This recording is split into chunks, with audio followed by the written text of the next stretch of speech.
Hi, everybody. Thanks for joining us for another edition of Hold My Drink, where we navigate the news and politics with a chaser of civility. I'm your host, Jen, inviting you to grab your favorite beverage, sit back, and imagine with us how to create a new American identity together. Welcome to this week's Hold My Drink and Counterweight podcast with my co-host, David Bernstein. Today, we have Aaron Sibarium with us. He is with the Washington Free Beacon, and a lot to discuss with him. But before we do, Aaron, it is a holiday weekend. Did you bring anything to the table for this discussion? I don't have anything at the table right now, but last night I had a little bottle of cold sake, Japanese wine, Ooh, and that's a that new was one. that was that was good. It was good. Nice. David, what about you? Well, at the time of this recording, it's about to be Rosh Hashanah, the Jewish New Year. So I brought Fireball whiskey, which probably is not really associated with the holiday, but it's cinnamon, so it's sort of apples, and I don't know. It was the best I could do. I didn't have any apple schnapps or anything like that. So Okay, well, cheers. so before we get to that, you've got to tell me, is there something you do? I love learning about the holidays. Is there something with Rosh Hashanah where apples and cinnamon has, Apples and honey are the okay, traditional food. So yeah, okay. dip an apple in honey, and you've pretty much done the holiday. Well, and now can you drink during the holiday or Yes, you can? So you can this is a absolutely holiday that drink. you can absolutely okay, okay, You can good. absolutely drink. Yom Kippur, which is the Day of Atonement, that's coming up in a little bit. That's when you can't eat or drink. So, Okay. but this is celebratory. This is all good. Okay. All right. All right. Well, and then I'm still on my Texas seltzer kick. So my spiked seltzer today is agave and lime. So not as fun as your fireball. Excellent. Well, take us away, David. So I've had the chance to get to know Aaron a bit. Aaron has a very unique uh, niche in covering anti-wokeness. Really, I think you could say, Aaron, correct me if I'm wrong. You sort of, in addition to whatever else you cover, you have sort of an anti-woke beat. Yeah, And yeah. two stories that I saw came out from Aaron that I thought were both groundbreaking in a way. One was the role of private school accrediting institutions in sort of imposing coercive ideologies on private schools. And the other was the role, the current work of the American Bar Association in forcing law schools to adopt DEI and certain hiring standards as well. And so maybe we should start there. First of all, tell us a little bit about how you came to this beat at the Washington Free Beacon. Well, I would say the story begins in uh, late October, early November 2015, when I was at Yale University at the height of the Christakis affair, Halloweengate, whatever you want to call it, this sort Mm-hmm. of nationwide uprising of woke college students that began at Yale, but then quickly spread to other institutions too. Um, that I was the opinion editor of the Yale Daily News at the time, and that experience did play some role in what you might call my radicalization. It made me realize that things were bad and the insanity was a lot more deeply rooted than I had thought. Um, and at that moment, I kind of realized, wow, the future judges, future lawyers, future politicians, some of them are going to believe this crap. And sure enough, in the next, over the next, I guess now half decade, we've seen more and more institutions capitulate to this ideology. Um, and so I've been sort of worried about this and seen it up close for a while. And I would say that's largely how I eventually came to the Free Beacon and ended up wanting to cover this because there's this meme that it's just sort of fragile college kids walking on eggshells, that you can't take a joke. That's not really that's not really a sufficient account of what's going on. I mean, Mm. and you don't see people saying that as much anymore, but it was popular for a while. But no, the reality is that as those college students become the staff of institutions as they graduate, the institutions are transformed and wokeism becomes institutionalized. So the Mhm. idea that the real world would just destroy this ideology, that it wouldn't survive contact with reality, that just proved to be wrong. Instead, what happened was this ideology transformed reality. And so, what I try to do is chronicle the specific kind of institutional levers by which this ideology gains power first and then exerts it second. Mm. So that must have been a very harrowing time during Halloweengate at Yale. I'm curious to know a little bit about what it was like to be somebody who didn't agree with the student mob in that situation, how that affected your social life, how it affected your standing at the newspaper. What was that like for you? Um, I was fortunate enough to have a good group of friends who either agreed with me or at least did not regard disagreement as a sign of moral evil. And so it didn't really affect my social life too much. I mean, there were people who really hated my guts, but they weren't the kinds of people I would have probably been friends with or wanted to be friends with anyway. As to how it affected life at the paper, I mean, people knew that I wasn't a fan of it, and so there were definitely some tensions.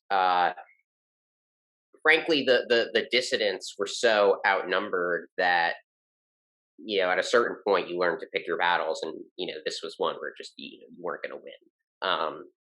We were going to cover it from a particular point of view. The coverage was going to be slanted in one direction, and there wasn't a whole lot any individual could do about that. Um, but I mean, it was fine. And after I finished being the opinion editor, I did that when I was a sophomore, so I had 2 years afterwards to just write columns. Because when you're an editor, they don't want you to write, but once you're done with it, you can go back to writing. So when I started writing columns again, I, kind of went on a one man, culture war against against wokeism at Yale, and like occasionally I'd write something that really pissed people off, and I got a lot of crap on Facebook for it. You just kind of learn to deal with it. I think it thickened my skin in a very healthy way, actually. Uh, Hmm. so yeah, I mean, I guess once or twice someone came up to me in Starbucks and said something mean, but it wasn't terrible. And again, I mean, I also would say it like had I cared what people were saying at any given moment, whatever anyone was saying, it would have been tough. But you just learn to not give a shit, Hmm. and that's the key. Hmm. So you've done these two stories that I've mentioned. There are others as well. Um, Tell us what you're finding about how these ideas are becoming institutionalized. And you can use the case studies of the ABA and the private school accreditation and maybe draw some broader inferences about what's happening. Sure. So I'll start with those, and then I'll broaden out. So uh, both the ABA and the private school accreditation process is a story of how certifying and credentialing institutions are captured by ideologues, and then how adherence to the ideology becomes simply a requirement for certification and legitimacy. It's almost seen as, apolitical. It's not even an ideological thing. It's just this is what we do. This is just what you do to be accredited and to be legitimate. Um, and so the danger of this capture is that it depoliticizes, or at least creates the illusion of depoliticization around what is in fact a highly political uh, ideology. Um, and it does so in institutions that are set up to enforce that ideology, precisely because the institutions are supposed to be, above ideology and just kind of neutral technocratic arbiters of whether you're teaching kids law or math or science or what have you. And that same process, I would argue, is playing out in other institutions, not just private or law school accreditation. I have a piece forthcoming about this. By the time the podcast is out, it'll already be out, on the CDC and how, what the CDC put out, this like inclusive language guide for healthcare professionals, how to speak inclusively, which is loaded with jargon. It says that biologically male and female are terms to be avoided, because, and it cites the activist group GLAAD, which is not exactly a moderate group at all. But, it does this, and it's framed as just, here are some terms that, healthcare professionals think are, better and non-stigmatizing. And here are a list of resources and references if you'd like to learn more about these issues. And it cites GLAAD as if it's a scientific authority. It also cites the American Public Health Association, which you think is a scientific authority, but then you go to its, quote, health equity fact sheets, and the health equity fact sheets say that enforcing eviction moratoriums is an important part of public health, and the CDC, of course, was doing that until a few weeks ago when the Supreme Court blocked it. And as you go through this report and you go through what they're citing, it becomes very clear that what's going on is that this ideology is being woven into the very language of official medicine. And so again, it's being depoliticized. It's essentially ideological character is being masked under this kind of technocratic veneer. And that's happening at the CDC, like, the highest level of public health bureaucracy. And so what you see is that the very sort of, best practices, the very sort of criteria for legitimacy and for sort of just scientific accuracy, so to speak, that becomes identical from a sociological standpoint with the dictates of wokeism.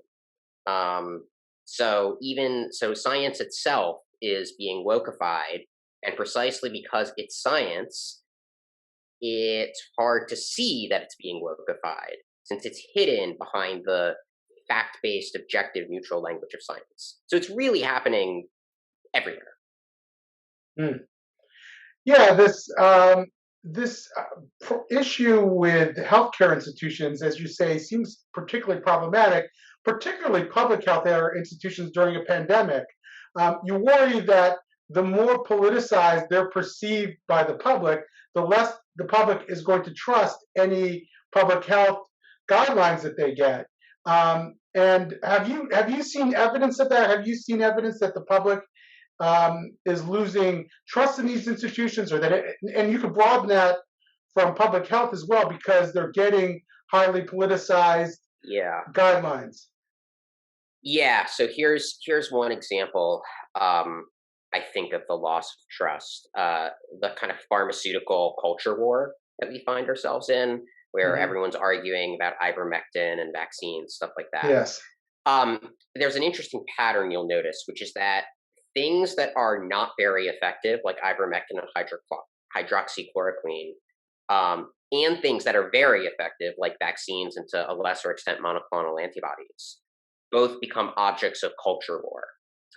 And things that are in the middle and kind of like objectively they work, but they don't work super well. I'm thinking of the antidepressant drug fluvoxamine, which is done decently in clinical trials.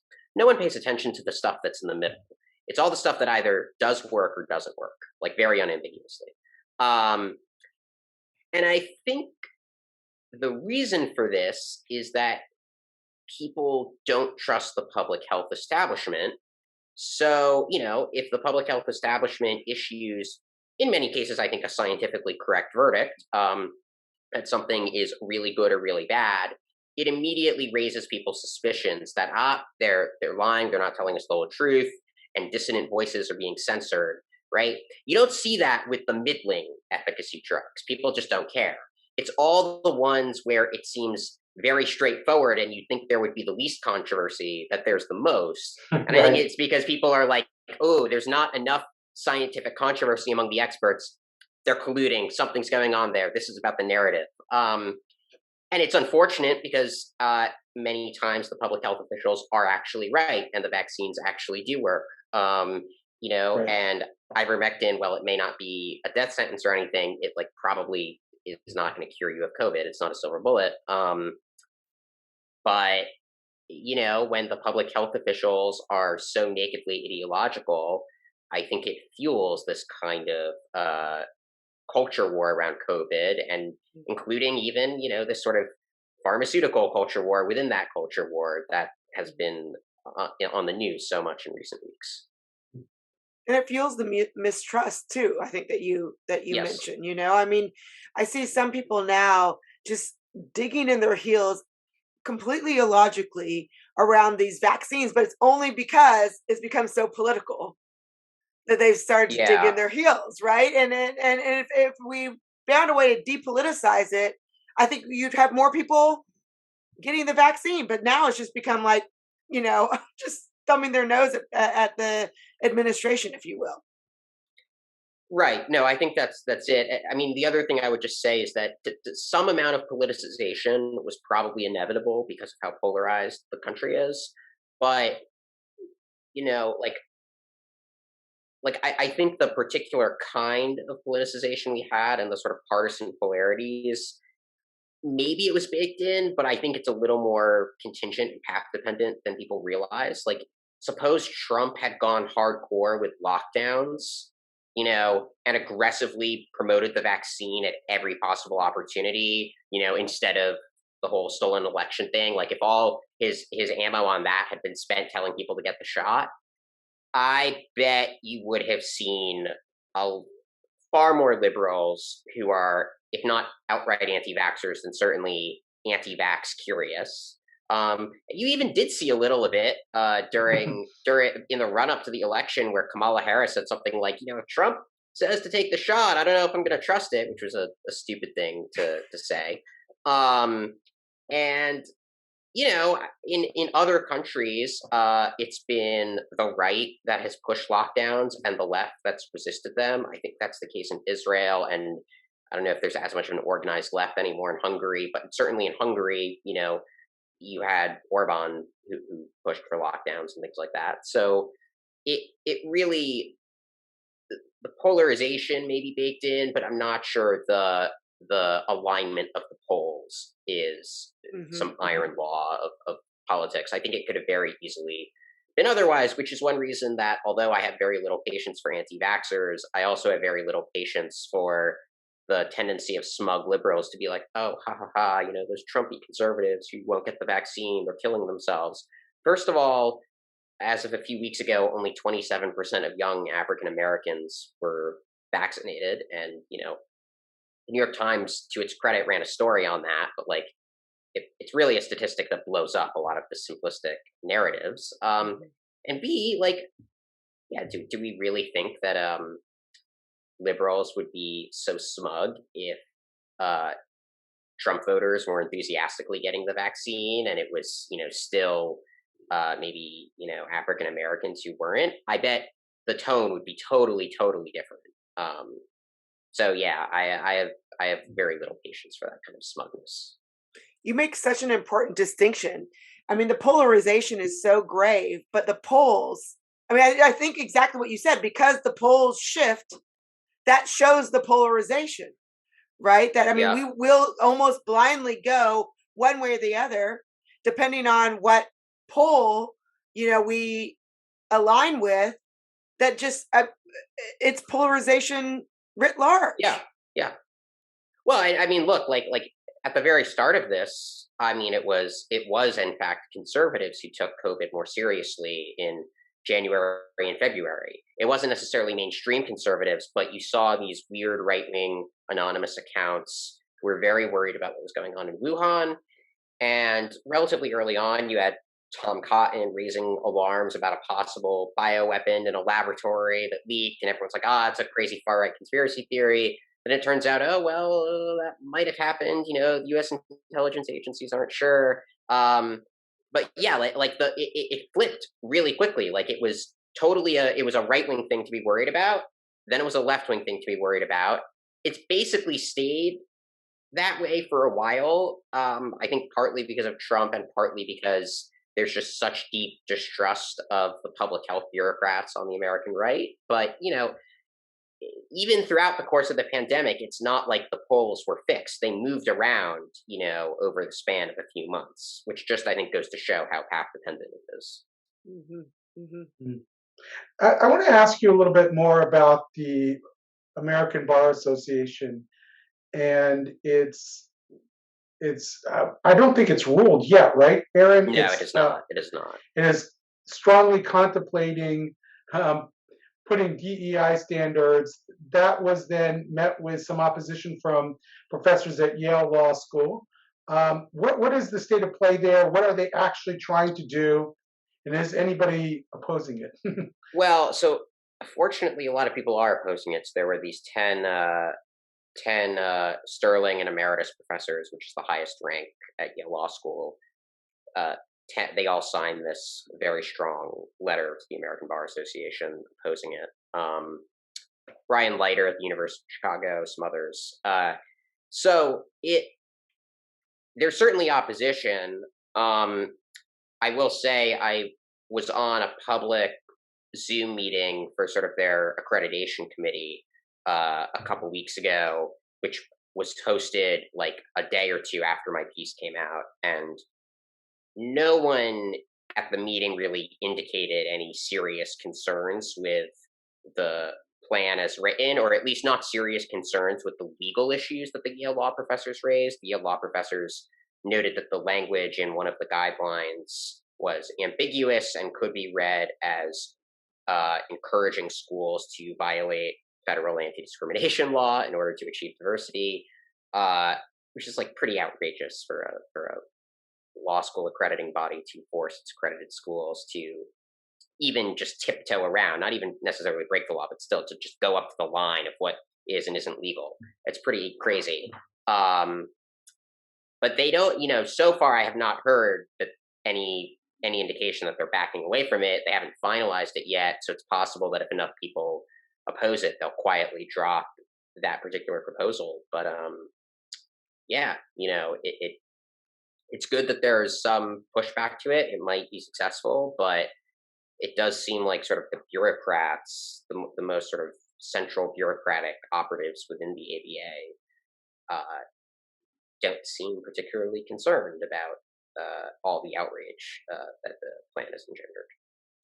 Hey, Aaron, for our listeners, can you give a little background on what exactly it is the ABA is proposing?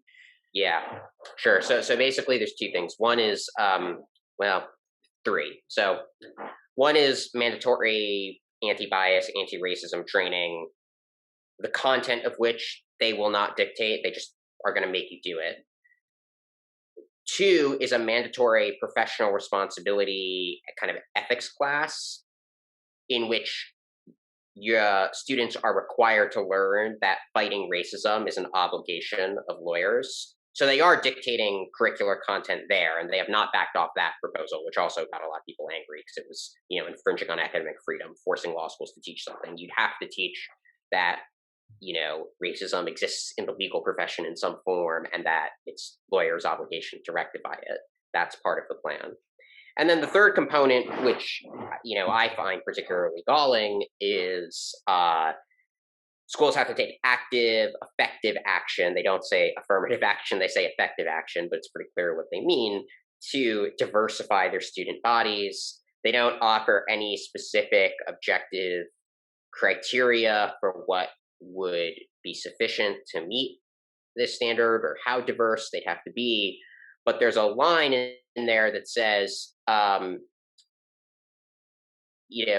you can't cite, law schools won't be allowed to cite federal anti-discrimination laws preventing consideration of race or ethnicity in admissions as a justification for not meeting that standard. So they don't say violate the law. They just say if the law is preventing you from effectively diversifying your student body, sorry, you're out of luck. We're not going to take that as an excuse.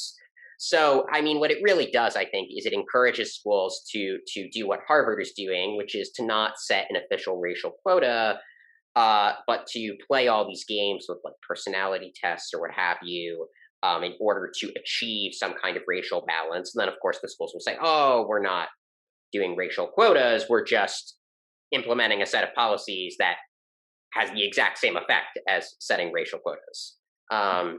So yeah, I think the most plausible outcome of this, if they go through with the plan, is that you just see an intensification, and more schools adopting kind of the pseudo quota system that Harvard already adopts.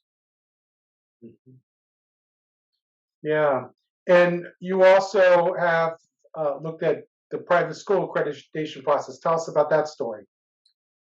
Yeah, so the private school accreditation, it's there's a subset of private schools. I mean, there's a lot of private schools in the United States, and they're not all like this. But the best ones and the most famous ones, the ones you've probably heard of, they're all part of this thing called the National Association for Independent Schools. And the National Association of Independent Schools is like a supra accreditor. It maintains a list of approved regional accreditors, and kind of outlines good practices it expects them to adopt and enforce. And so what that means is that, if you want to be part of the National Association for Independent Schools, you have to go to one of these accreditors who themselves are basically beholden to the National Association of Independent Schools. And the National Association of Independent Schools says that all accreditors have to make sure that schools are promoting diversity, equity, and inclusion, which, of course, the National Association for Independent Schools defines in practice as supporting Ibram Kendi, Robin DiAngelo, that kind of thing. And those figures and others who are similar have done conferences with the National Association for Independent Schools, done conferences with their regional accreditors. I mean, it's very clear what they take diversity, equity, and inclusion to mean. And then the other side of this is that there are a lot of DEI consultants who have ties to the accreditation agencies, including in some cases, they may even be the same people. Like one of the guy who runs a lot of the diversity programming at the National Association for Independent Schools is also the head of a DEI consultancy group called the Glasgow Group. And all the consultants in that group have, positions with the NAIS, and some have positions with other accreditors too. So in practice, there's the flagrant conflicts of interest where you'll have an administrator at a private school who's also part of a consulting group, who's also part of the accreditation body that's accrediting the private school. And so, that person will say, oh, why don't we hire my consulting group in order to maintain compliance with these DEI accreditation standards? And that the result of this is that the wokeism is basically just a requirement to be accredited by this big, rather prestigious independent school organization. And so, sure enough, all the independent schools have gone woke kind of simultaneously. And some of that is because they're true believers, of course. And, I doubt that Dalton would be significantly less woke were it not for these accreditation requirements. But I think on the margins, it's like harder to start your own anti-woke school if there's this accreditation bottleneck. And for schools that maybe are a little less gung-ho about the ideology, there's still going to be this pressure for them to hire more and more DEI professionals and do more and more of these conferences, because they don't want to be told in their accreditation, when they're up for reaccreditation, they don't want to be told that they're racist and are in danger of losing their accreditation status. So there is a kind of coercive mechanism at play here where the schools can only really dissent so much from the accreditors without it being a problem. So I want to ask a different question because it's been on my mind. I had you on the Jewish Institute for Liberal Values podcast, the Speechcast, and I know you're Jewish. Um, One of the arguments that my organization recently made is that these ideologies, in as much as that they're illiberal, rigid systems of understanding hierarchy of privilege and the like, are fanning the flames of anti-Semitism, in as much as they are a binary of oppressed versus oppressor. Have you seen any of that? Is that something you agree with, or is that something that you just haven't looked at very closely? Yeah, I think it's broadly true.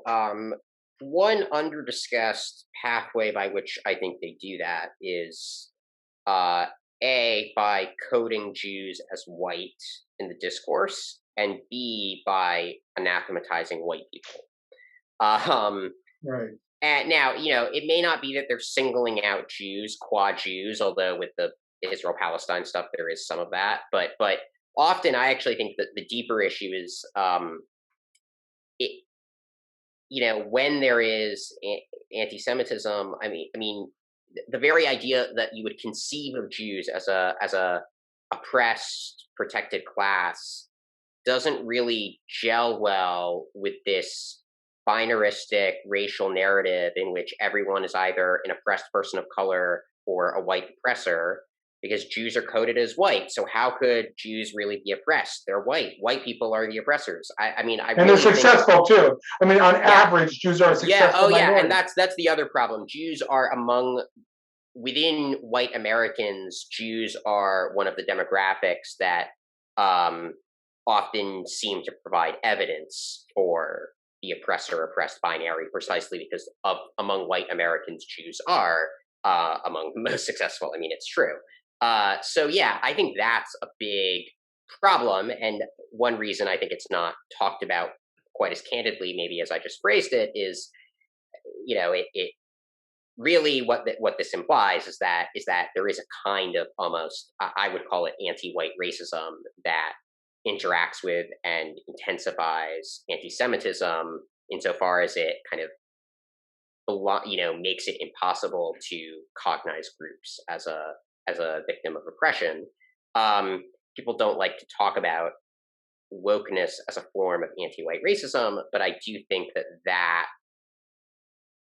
there's at least some animus towards white people there that is an important mechanism to perpetuate anti-Semitism, and so I think we ignore that at our peril. There have been people who have criticized me in recent days for coming out with exactly the kind of findings you just articulated, and said that we are practicing sort of Jewish critical race theory. In other words, we're looking at how biases are embedded in systems or ideological systems, and we're saying that's causing anti-Semitism. And then here you are doing exactly what critical race theorists do, and calling it a cause of anti-Semitism. Do you have any thoughts on that? I mean, it's a clever comeback. I don't think it's super persuasive because there's a difference between saying that there are biases woven into a belief system and saying that there are biases woven into structures. First of all, critical race theory really says both of those things, that it's woven into structures and belief systems. And I think your claim is more that it's woven into a belief system, not so much say like, the structure of liberal democratic capitalism, or something like that. That's true. But the other thing I would say is, look, there's nothing a priori crazy about the idea that biases can be ingrained in very subtle ways into the way people think and talk. That's not crazy. And indeed, in the 1970s and 80s, when critical theory was first coming onto the scene, there frankly were just more examples of sort of very loaded language people would use because they didn't want to explicitly state racist opinions, but they clearly had some animus. And so, it gets packaged in, say, I mean, there was a real law and order problem, but some of the law and order discourse you could point to probably did convey or serve as a vehicle for a kind of anti-Black racism. I mean, That's not like a crazy thing to say historically. No. Clearly, there were Agreed. points at which and people for whom that is how it worked. But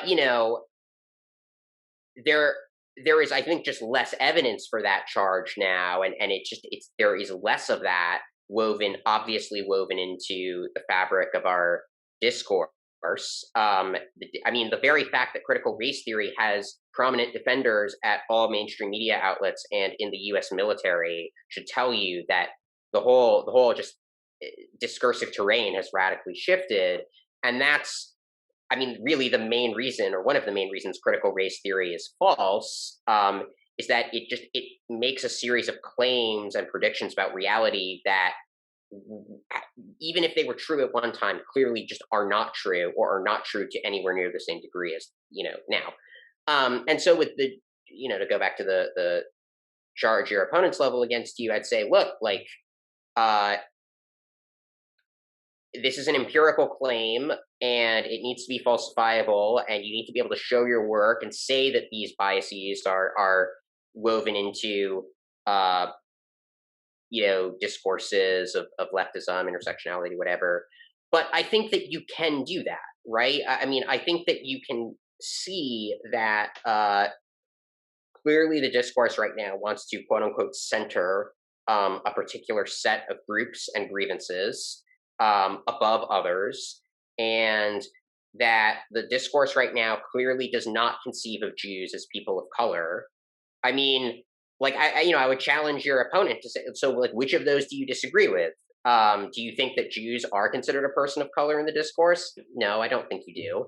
Do you think that the discourse is, well, maybe they would say, oh, it's still this, like, deeply racist thing, but unless you just are like closing your eyes and living under a rock, I mean, how can you come to any other conclusion than that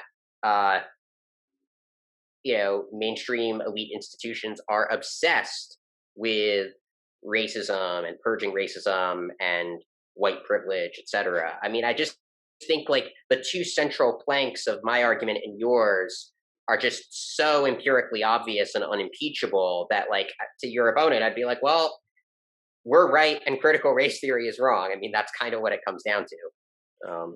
But let me ask you something, because you just said something that was interesting to me. So let's go back to the 70s and the 80s, right, where maybe some of the claims of critical race theory were more correct than they are now. I mean, did I understand you right? Yeah. I think some of them were more correct in the 70s than they are now. Right. Yes. Yeah, and I agree with that. But I'm wondering, it's nice that critical race theory came in to at least enforce the dialogue, and perhaps it's because of critical race theory being introduced in the 70s and 80s, where it was more viable, that we had this discussion. And so, are we at a place now where it's like it's extinguished its usefulness? Like, it was useful then because it forced a dialogue that actually perhaps was part of the reason why we don't need it anymore. We realized that we were using language that really was destructive. And so, has it just expired? Well, I think the language thing certainly, I think, has largely expired. But I would actually say the bigger issue is that in the 70s, it was reasonable to conclude that most residual disparities were probably due to some form of racism, or that you couldn't really plausibly blame it on the groups who were on sort of the lower end of those disparities in any way, given how recent the civil rights revolution had been. Today, there is still, I think, a real question about how quickly you would expect to see the gaps close when the sort of formal legal barriers are removed. And maybe the answer is just, it takes longer than 50 years. It's going to take 100 or 150. But the further you get away, I think the harder it is to point to examples of kind of residual racism and the actual workings of systems as being sort of the main causal agent there, especially because there are a whole lot of immigrants, including Black immigrants from, say, Africa or the Caribbean, who don't who don't experience quite the same disparities as African Americans do. And so, I think the deeper issue with critical race theory is that it kind of assumes that all disparities, or at least most of them, are rooted in racism of some kind. Um, but unless you just kind of tautologically redefine racism to mean the presence of racial disparities, which I think is silly and wrong, um, it's not at all clear that systemic racism, of the sort that existed pre-civil rights or immediately post-civil rights exists today, at least on anywhere near the same level, and thus it's frankly not at all clear to me that we should be attributing the lion's share of disparities to racism. And then, of course, the comeback is, well, what are you attributing them to, Aaron? Are you saying people are inferior? No, I mean, I think that there are a lot of explanations, and you know, most of the most plausible ones don't absolve African Americans of causal responsibility for their own condition, but also don't necessarily blame them for it, or absolve the rest of the country of any obligation to support policies that are designed to mitigate the conditions of especially poor African Americans.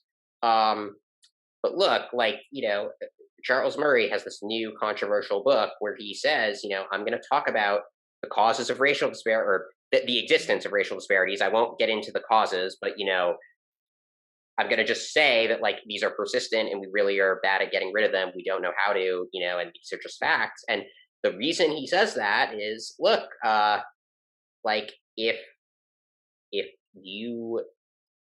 you're not willing to say it's structural racism, you're left with a very limited set of answers. And if you're not willing to embrace one or some mix of those answers, you're not going to be able to fight critical race theory. So I do think it's important for people to just say, look, like, clearly this is not all racism. Clearly some of this is either culture or it's maybe class. I think that's an under-discussed one. But you've got to be able to say at some point, right, look, not all the disparities are due to racism. In fact, many of them are not, because otherwise you just can't win this fight. Right. Can you imagine, though? I completely agree with that, by the way. And I think we liberals have so caved on the idea of culture, for example, that it's very hard now to reclaim that ground.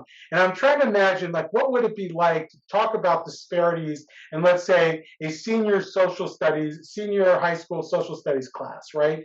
Where you say, okay, we're not going to teach a CRT version of disparity. We're going to diversify the conversation, bring in other sources, and we're going to ask you to read Ibram X. Kendi, but we're also going to ask you to read Glenn Lowry or John McWhorter, right, and so forth, and read those sources and then have a discussion. Can you imagine schools being able to do that? I mean, we seem so far away from that. I think it would immediately be protested as racism. And I suspect rather than do that, they would just simply banish the whole subject matter from schools and not allow kids to talk about it. What is your take? Yeah. I mean, I don't know what the roadmap is for getting there, other than just making the best arguments we can. I think it could be banished from schools. That's actually the best case scenario, realistically. The worst case scenario, which is more likely, is that they would just reprimand the teacher who assigned Lowry and say, but you can still assign Kendi, that's fine. Right. I would say, and this brings it back to my reporting a little, part of it is you have to go after the institutions that are kind of making this stuff into just background noise, and sort of trying to inject it into the very air we breathe. And so, I think that simply raising awareness about institutional capture is useful, because it gives people something to rally around. I think Chris Rufo's reporting on schools and Fortune 500 companies has been useful, because he gave it a name, critical race theory, but B, he identified a very concrete battleground, which was schools and companies. I think just the raising awareness and raising awareness of its institutionalized character is step one, and then step two is finding political either grassroots mobilization to reclaim institutions, like showing up to school board meetings and things like that.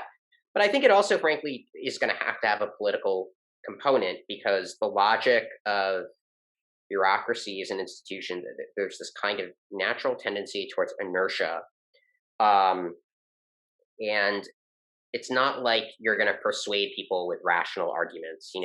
Go to the who was it her name, Allison Collins? There's like that crazy school board person in San Francisco who was saying all these horrible things about Asians, and right, like you're not gonna persuade Allison Collins with a rational argument. Like, what you have to do is remove her from the school board and make it harder for people like her to be elected. So, could make school board elections on the same cycle as presidential elections. Like, I've heard that that's a reform people have thrown out, because then people will just be more likely to be engaged, and they're not going to be these low turnout activist dominated things. That's like a concrete thing. What else? I mean, you could should liberals be illiberal in the way that they battle illiberalism? Well, yeah. So this is always the issue, right? I mean, I don't think that changing when school board elections are is illiberal, right? No, it's not. And I also don't think that a state legislature setting the content of school curricula, as state legislatures already have the power to do, like, that's not in and of itself illiberal. I think the way it's done often is too heavy-handed, and like you do what Florida did, which was ban any perspective that does not locate sort of the essence of American identity in the Declaration of Independence. I mean, that's stupid for a lot of reasons. One of which is that you basically just banned Russell Kirk, Sam Huntington, and David Hackett Fisher, which are like things that all conservatives should read, and it's actually basically bans like kind of a conservative culturalist, Anglo-Saxon account of American identity. It's stupid. But like, there are better versions of the bill that have been drafted. Like Jim Copland at the Manhattan Institute has put together draft legislation, which is very carefully worded, designed to not ban discussion of the stuff, just ban sort of the promotion of it. But the most important thing it does is it promotes transparency and would require schools to disclose any materials that relate to race, gender, diversity, civil rights, anything like that. I think that kind of thing is really quite consistent with classical liberalism. It's based on its transparency and market-oriented principles, just giving parents the information. It's a mix. It's a kind of statist intervention designed to preserve the promise of classical liberalism against the threat of institutional illiberalism. I think that's probably the best approach. I don't think it's perfect, but to the extent there's a role for state action, it's in creating as favorable, sort of propitious conditions as possible for people within a liberal system to fight back kind of within the means of liberalism and democracy. You can't like ban woke nonprofits and foundations that are peddling this stuff, as nice as that might sound in theory, because that's the road to totalitarianism. So the best thing to do is to just limit those foundations and nonprofits' ability to just totally capture everything and shut parents up. That's kind of, I think, all you can hope for. Or I would say, like, teach DEI, that's fine, teach diversity. But what David, kind of going back what David was saying, is what we're not teaching, though, is critical thinking.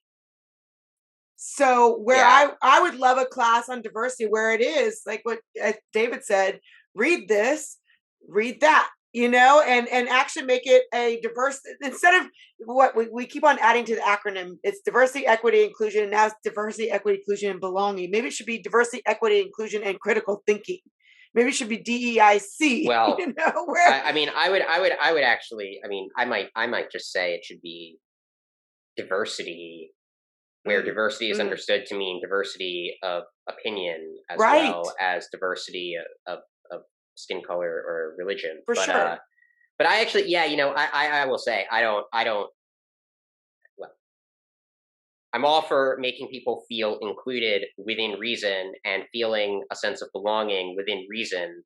But the reality is that these are extremely subjective concepts that are designed to be politicized and hijacked by competing ideological factions. And so I don't really want, frankly, I mean, I know like this is not maybe politically what like Chris Rufo should say. I mean, I would not advise him or, to do this, but like my actual view is that schools should like not really care quite as much as they seem to about inclusion because, or rather like, I mean, if you really were serious about inclusion, you'd want to include the like evangelical Christian kids, Of right? course, But right. they don't, and we all know that they don't, and we all know that that's not really what inclusion means. And so yeah, like I don't even want to cede the language to them, quite frankly, because they obviously there's a whole network of nonprofits and special interests and administrators and bureaucrats who are invested in defining these terms in a very particular way, and I think it helps them when you use the terms yourself.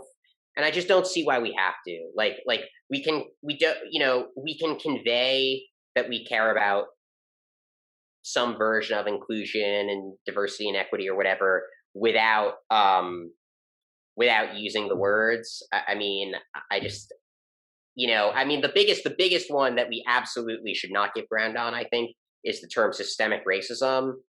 I mean, even if you think that there's a definition, there's a sense in which that exists and is a problem, it's just so poorly defined and so obviously part of this mimetic closed system that really stifles all dissent. I don't think it's wise to use it.